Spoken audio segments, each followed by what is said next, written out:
Alors, à la plus grande surprise du monde entier, Poupou, le méchant ogre, vient d'être réélu. Voilà.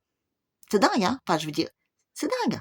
Ce qui est dingue, c'est que, enfin, vous voyez, je veux dire, les Russes qui ont envoyé plein de soldats là au front pour aller donc mourir par des centaines de milliers là, tomber là comme ça, comme on strike là, vous savez, sous les armes otaniennes, enfin, je veux dire ukrainiennes, euh, ils en ont encore qui restent là-bas pour mettre un soldat derrière chaque Russe là, comme ça, avec une arme derrière pour aller les obliger de voter.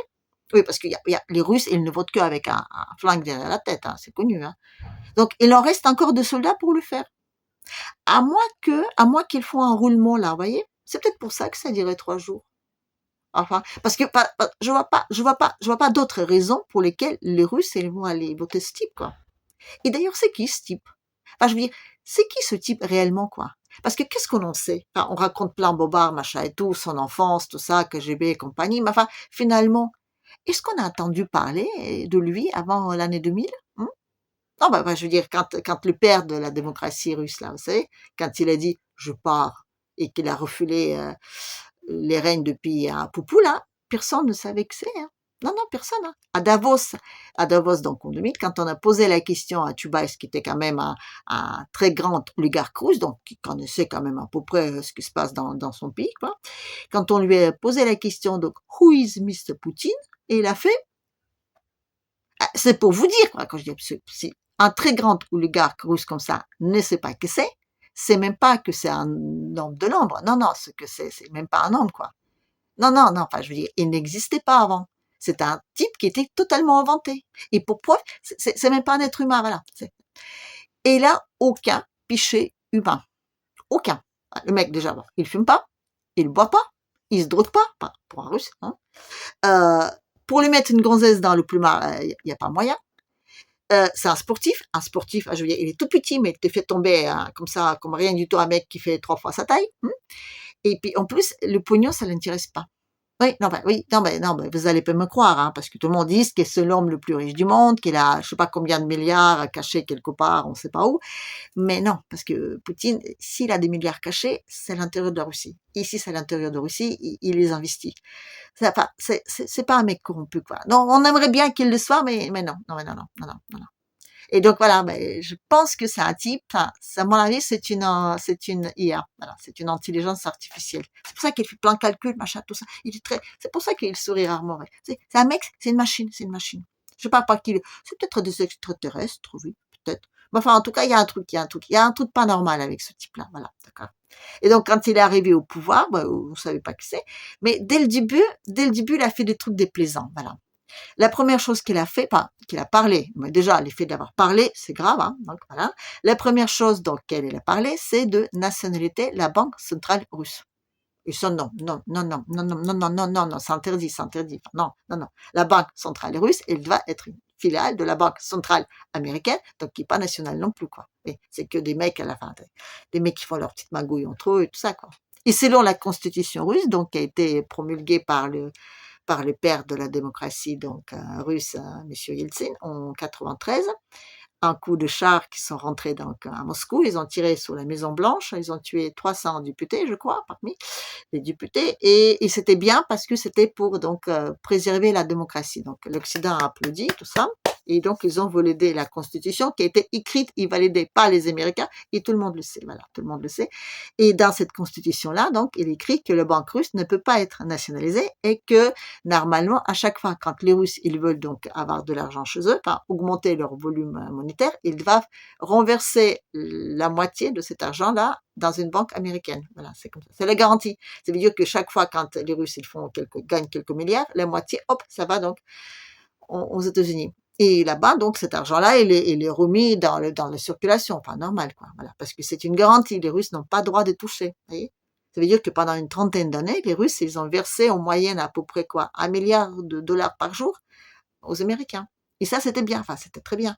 Donc, quand Poupou, il arrive au pouvoir, et dès 2000, il dit que, il aimerait bien nationaliser la banque russe, ça peut pas aller, non, non, ça peut pas aller, quoi. Donc, du coup, voilà, pouf, voilà, c'est un agneau dans une, enfin, euh, qui est normalement un gros loup méchant et qui veut du mal à tout le monde, quoi.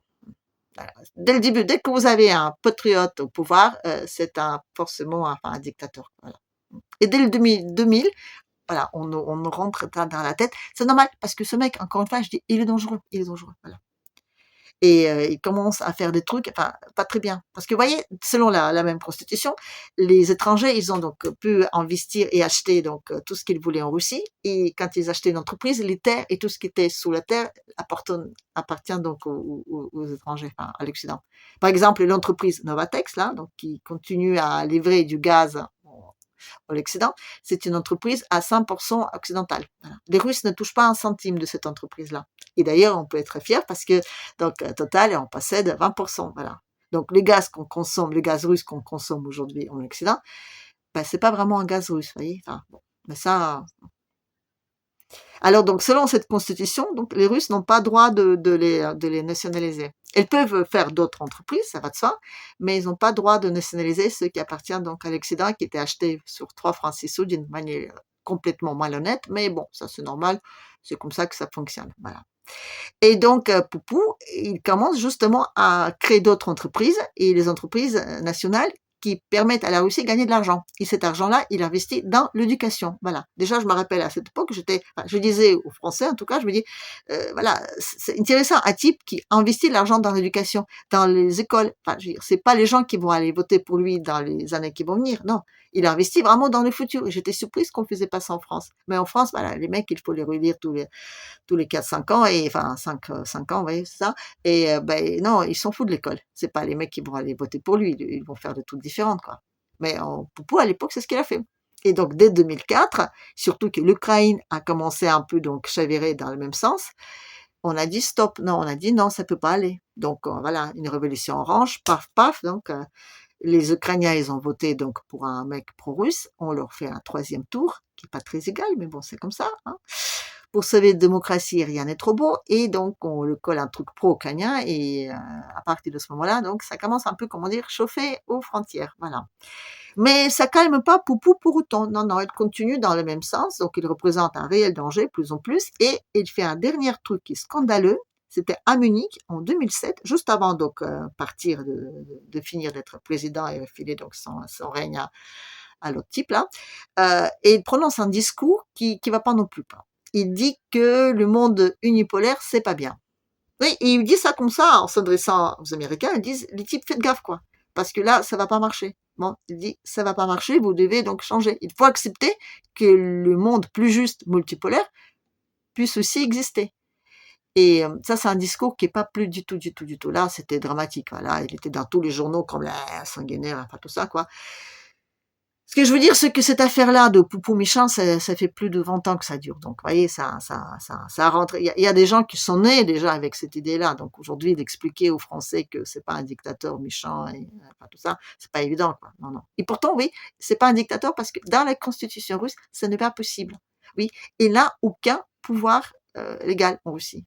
Il peut proposer, il peut se jurer, il peut expliquer, il peut éduquer, mais il peut pas faire des lois. Le 49.3 là-bas, ça n'existe pas. Non, non, non, non. Donc, oui. Alors, s'il change la constitution, là, ça va être grave. Parce que déjà, s'il privatise la banque, là, enfin, nationalise la banque, là, ça va pas aller. S'il commence à dire que les entreprises qui étaient acquises d'une façon pas très légale, ben, on peut peut-être les récupérer, ça va pas aller non plus. Et donc ici, en plus, ben, il change un peu, enfin, la Constitution en se donnant un peu plus de pouvoir, parce que pour le moment, je vous dis encore une fois, il n'en a aucun, malgré le fait que tout le monde crie que c'est un dictateur. Ben là, ça va pas aller du tout, quoi. Et il a raison, Mimi, quand il dit que c'est fini avec donc l'insouciance et l'abondance, parce que oui, oui, oui, oui, parce que aujourd'hui, Poupou, c'est un très très grand danger, quoi. Surtout, il donne l'exemple un petit peu aux autres, et ça va pas.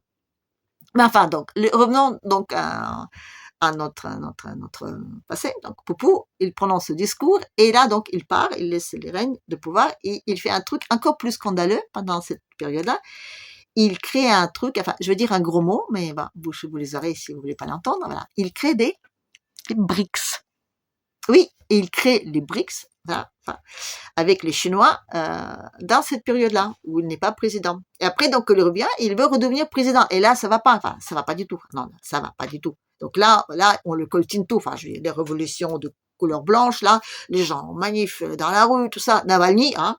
Oui, parce qu'ils se sont tous défilés là, ils se cachaient même pas, quoi. Ils se sont tous défilés, ils ont fait leur petit casting là aux ambassades américaines, et ils ont dû choisir Navalny parce que c'est exactement le même portrait craché là que Yeltsin, voilà. Donc ils ont dû le dire, t'as une bonne petite gueule de vainqueur, quoi. Et donc ils ont manifesté, ils ont fait des manifs, tout ça, voilà. Et Poutine, elle a fait contre-manif, voilà, et il a été élu. Et là, encore une fois, ça va pas du tout. Non, ça va pas du tout parce que là, il continue à faire des trucs, enfin, pas très bien, quoi. Voilà. Son pays, il est de plus en plus autonome, de plus en plus grand. Il donne l'exemple un petit peu aux autres, et ça, c'est pas bien non plus, parce que s'il y a d'autres colonies qui, d'un seul coup, disent ici, on devient autonome et libre, ça va pas aller, quoi. Donc du coup, ben non, enfin, voilà. Et plus ça avance, plus ça devient grave. Voilà. Et l'Ukraine, elle était là justement pour un peu, enfin, vous voyez, l'Ukraine, l'Arménie, la Géorgie, tout ça, enfin, parce qu'il ne peut pas rester au pouvoir, ce type. Il ne peut pas rester au pouvoir. Parce qu'il représente aujourd'hui l'espoir pour tous les autres. Ça, non. Enfin, je veux dire, il faut, voilà. Et surtout que là, il est élu avec plus de 75% de participants. Ça veut dire que ça lui donne une légitimité et pour l'Ukraine, et pour la Constitution, et pour la banque, et pour plein d'autres trucs. Et l'Occident, aujourd'hui, il est, comment dire, un tout petit peu impuissant. Et ça va pas du tout, quoi. Non, non, non, non, non, non, non, non, ça va pas. Il faut trouver une astuce, quoi. Je sais pas ce qu'ils vont trouver, là, mais il faudra qu'ils trouvent un truc, parce que, enfin, l'Occident n'a pas pour habitude de faire des trucs honnêtes, quoi. Voilà. Non, non. Déjà, elle n'est pas l'habitude des gens qui disent des trucs et ils font des trucs qu'ils disent. Donc, parce que comme dit Mimi, non, ben, systématiquement, on dit des trucs et puis on fait le contraire. C'est comme ça que ça marche. Et là, on a un type qui dit qu'il faut qu'on fasse confiance aux autres. Non, enfin, je veux dire, on a bien dit que l'État n'a pas d'amis, hein. Il a des intérêts, il a des, enfin, tout ce qu'on veut, mais pas d'amis. Poupou, il dit, si, si, si, on doit être amis. On doit être amis, on doit faire confiance l'un à l'autre. Et encore une fois, ça va pas dans le bon sens, quoi, tout ça. Donc, Poupou, non. Je dis, Poupou, c'est pas un être humain. Non, non. Parce qu'il dit des trucs qu'un être humain, normalement, ne doit pas dire. Donc, je pense, et c'est là-dessous qu'on doit quand même creuser, c'est peut-être aussi une astuce à vérifier, je pense que c'est une intelligence artificielle. Ou mieux, ou pire, un extraterrestre. Parce que moi, je vois pas d'autre raison. Je ne vois pas d'autre raison pour qu'il y ait un type comme ça qui arrive et qui se sacrifie, parce que c'est exactement ça, quoi. Le mec, il se sacrifie pour le grandeur de son pays. Et ça va pas. Voilà. Donc voilà, on est, comment dire, pas dans la crotte, tout ça, et je sais pas ce qu'on va faire, mais voilà. Je fais confiance au l'Occident, ils vont bien trouver un truc bien vache, mais en attendant, voilà, on en est là. Et je vous dis donc, à demain.